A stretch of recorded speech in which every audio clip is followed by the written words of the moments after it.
Hello and welcome to Life with Randy and Grace. And if you've been following us, you know that when we say life, L-I-F-E, we mean living in full expression. This series is talking about retirement. And we know that that can be a scary topic for some of us, certainly me. I don't know about you. But still, the important thing to know is that whether you are 10 years from retirement or just 10 months away, we will offer you some tips and some guidance about how to prepare with less stress and less confusion. Right, Randy? What do you say? I agree. Retirement can be scary. So, well, what do you think is one of the most important things that we can tell our people? Well, I've basically got three rules or things to look at when I was considering retirement that I think would help everybody. And let me start by saying I tried to retire twice before and I sucked at it. Yes, he did. I thought I would have, things to do with my time. I wouldn't be bored. I thought my wife would have lunch prepared every, day. And I quickly found out that ain't happening. But I got bored. So I went back to work. I failed at retirement twice. So I've learned a lot. And hopefully what I've learned can help you if you're considering retirement. The first thing to consider is financials. If you're going to retire, if you're going to stop working, you need enough money to live on. Obviously, you don't want to worry about the next meal, and you want to feel fairly secure that you have enough money. We're going to do another whole podcast on the details of the financials. How you might look at downsizing if you're considering that, or paying off some debt before you retire. And probably a good idea to use a wealth advisor. Somebody can help you do some financial planning and budgeting. And there's a whole thing around that. And then the hardest part is you have to predict when you're going to die. And nobody likes that. That's not fun for anybody. But we'll do a whole nother podcast on the financials. But well, I just think one of the biggest questions is it too late? I mean, is it ever too late if they're 10 years away or 10 months away? Well, it's never too late to start preparing. It doesn't take long to earn money. If you make decent, good investments, it can build up. So it's never too late to try. But on the financials, you have to get over that hurdle and feel like you're comfortable enough. The second thing I would consider, and a lot of people don't think about this, is how solid is your relationship with your spouse or whoever you live with at home, because chances are you're going to be spending more time with that person or them.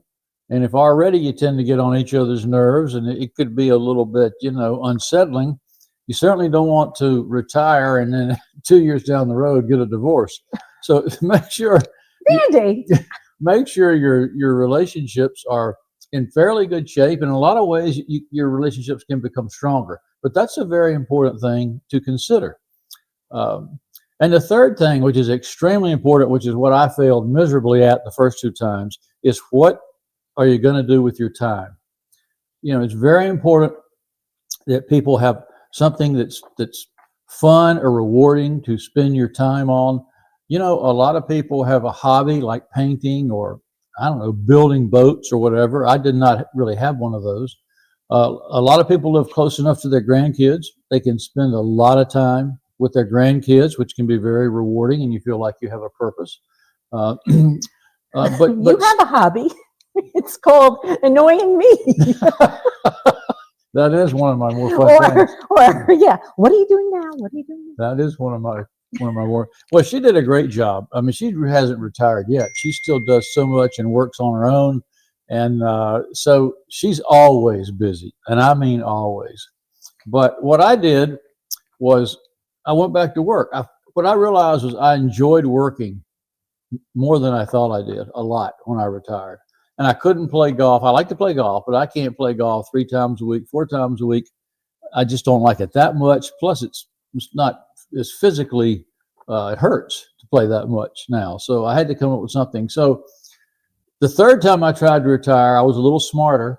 And I was very fortunate since I had my own consulting business, and I started to taper off in that business. So the first year I went down to 50% work the second, third year down to 25%. And today it's even less than that. But I really enjoy what I do that little bit. And also, I started working out every day, and that takes some time. My health got better. Cholesterol went down, blood pressure went down. So now I work out every day for at least an hour, and that's really helped my health. So it's just, people are different. It's whatever works for you. Just make sure you have something to occupy your time you enjoy or you find rewarding or gives you a purpose, because getting bored can lead to depression, and that's not a good thing. So how important do you think it is to be intentional about what it is that you're going to be doing?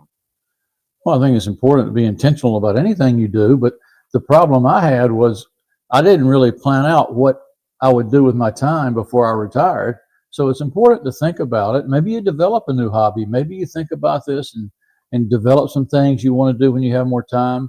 If you don't, some people go back to work at a part-time job or a different job, make a little extra money. Some people do volunteer work, which is really, really nice. But think about your time. It's very important. Well, it is important. And I think that being intentional is extremely important. Do you realize that human beings make over 1,000 decisions every day? We're on automatic pilot. We're just making decisions about things to do. But it's important to really have, and you say this all the time, having a clear mission, having a clear vision, so that even your automatic decisions can be based on something that you've already determined a mindset for.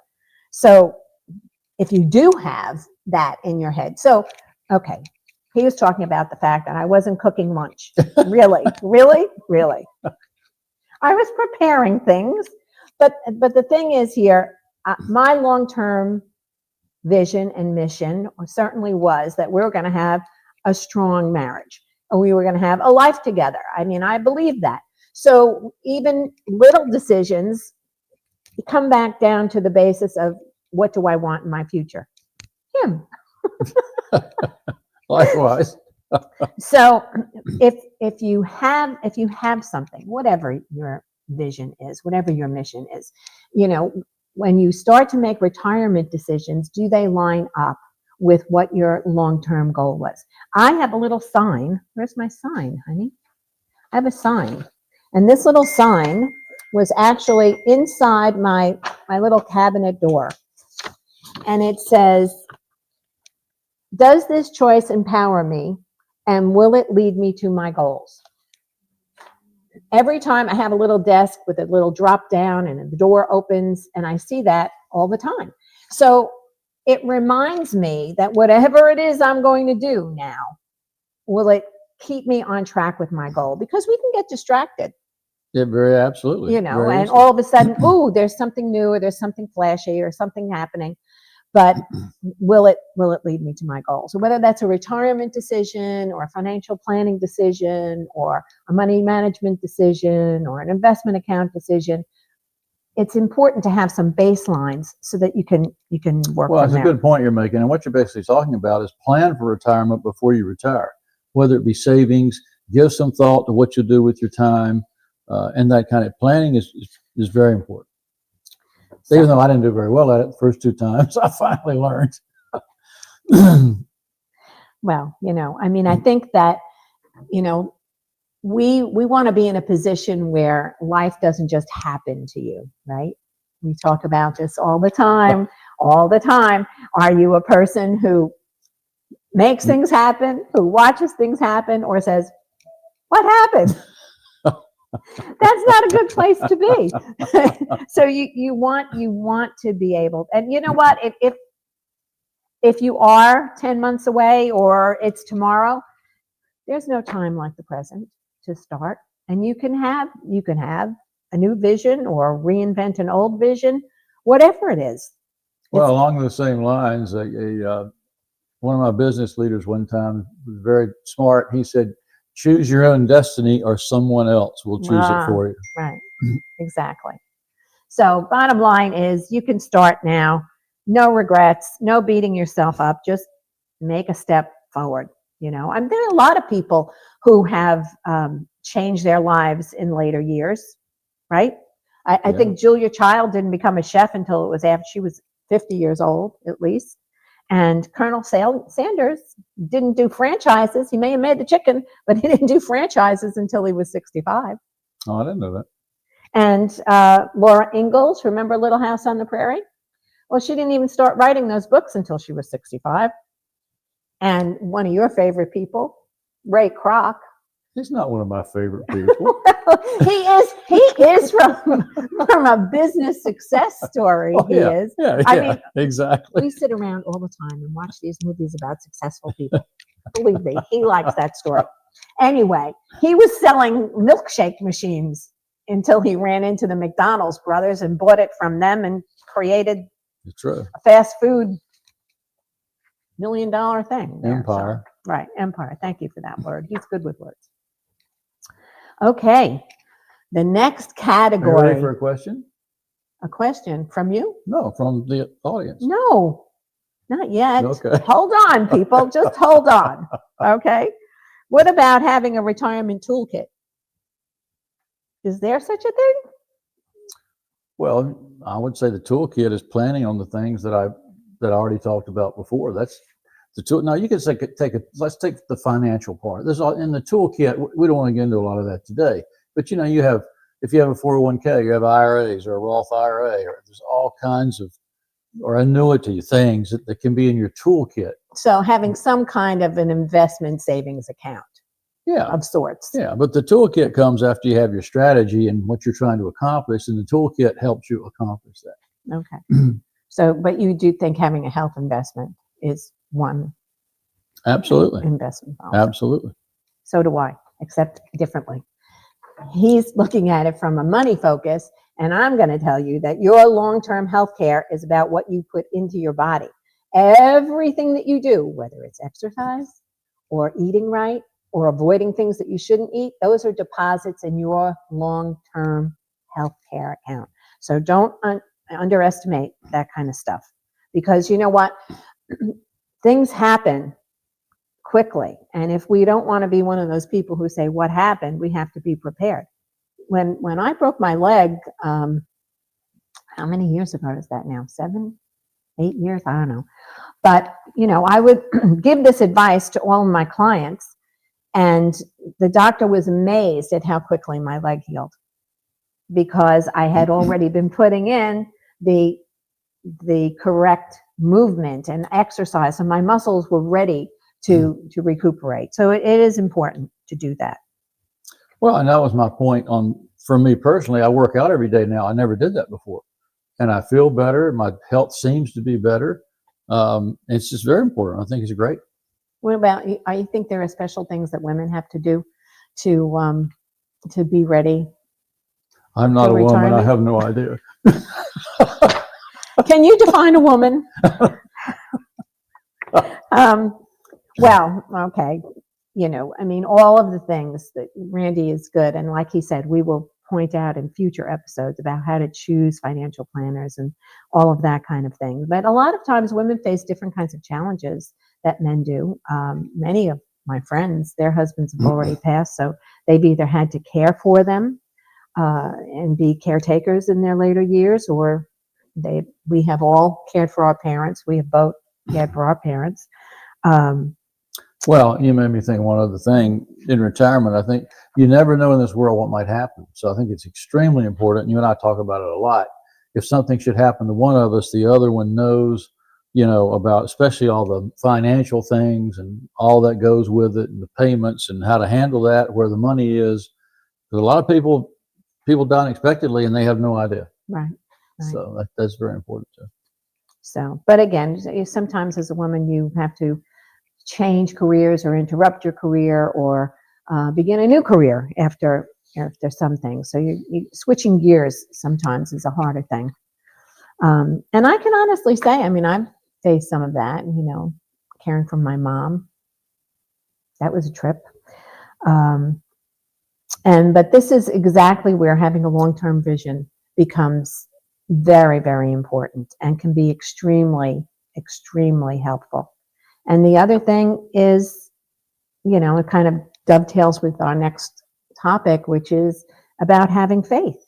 A lot of people don't even understand necessarily. What does confidence mean? I mean, basically, it's from the Latin con fide, which means with faith. So having, quote, self-confidence is actually not having faith because you're trying to rely on yourself. But if you have already put your faith somewhere, you're going to be able to fare better in certain things, you know. And that can lead to self-confidence. Well, yes, that can lead, because now you know that you're being led by a good strong leader. Like Jeremiah 29:11, for I know the plans I have for you, says the Lord, plans to prosper you and not to harm you. So if you're really a believer, it gives us a little bit more ability to know that, yes, I can make this decision. I've been given everything that I need, and so I can move forward with that. So I would just say that the other thing is that when things feel like they're out of control, that's another important place to be able to have faith. So that goes hand in hand with being a steward for the finances that you do have and moving forward with confidence. Okay, I think maybe we are ready for some questions. He's been waiting for this. What do we have? Marcia from Charleston, South Carolina. My faith tells me to trust God with the future, but still I worry about not having enough. How do I reconcile that? Well, that's not an easy question, Marcia. Like I said, you get into. I would say you should have a little budget. Look at what your lifestyle is now, how much you spend on a monthly, yearly basis. Probably a little bit less when you retire, unless you're going to take a lot of vacations or whatever. But plan that out in your budget and see what it takes, and then see how your money squares up with that. And maybe you go to half-time retirement if you're not comfortable with the money and continue to work half-time if that's possible. Or maybe you have enough, you just don't realize it. And a financial advisor, a wealth advisor could help give you confidence that you do have enough. But, it's a hard question. You have to have confidence, too, that your investments are going to do well. If you have investments, stock market or whatever, you have to play that in, that's going to do well. And what I always did personally, too, is I always figured that if I didn't have enough money or we overspent, then I'd just go back to work and do something. It wouldn't be a high paying job potentially, but do something to make some money to keep it going and get me along the way. But it's a very good question, and it requires a lot of time to answer. We'd have to look at your personal situation to hopefully give you more confidence, or say, I'm not sure you quite have enough for the lifestyle you want to lead when you retire. So if you have a good person that you're talking to that you can trust is very important. Right. But I also would say that if you are a person of faith, worrying is actually praying for the negative. So don't worry. Try not to worry. He takes care of the birds. He's going to take care of you too. Okay, what do we got? Bill from Dallas, Texas. I'm ready to retire, but my wife wants to keep working. How do we get on the same page? Well, to me, Bill, that means you have to know what you want to do with your time, and this is a good question, because if your idea of retirement is plan and take cruises or a vacation, and your wife is still working, it might not work out too well. So you have to discuss this and figure it out. But I know a lot of couples where one of the spouses continues to work, and they just work it out, and it works out very well. So it takes a little discussion and planning ahead of time. Yes, communication is key. It's another little wrinkle in there you need to discuss. Because I wouldn't say I'm really, well, I guess I am working. Yeah. You're occupied. I'm busy. Yourself all the time. Right. So if he does want to take trips, I just try and plan it well enough in advance so that if I have a client load, I can adjust it. So communication is the key. Yeah. Is the key to that. Yeah. Okay. Anna is telling us, I feel guilty about spending money on travel when I should be saving. How do you balance joy and responsibility? Well, to me, that's everything we've been talking about. If you're right on the borderline, you're not sure you have enough money to travel, or you don't have it in your budget. Now you want to spend some extra to travel, and it makes you worry about now your everyday living expense.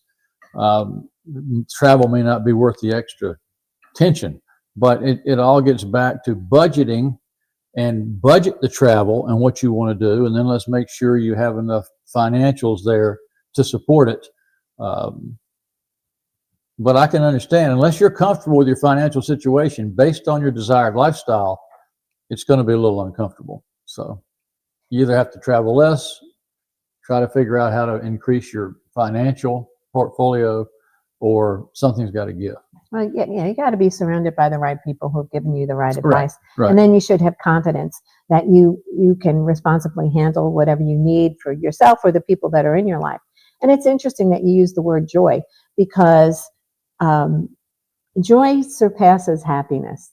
It's a much bigger thing.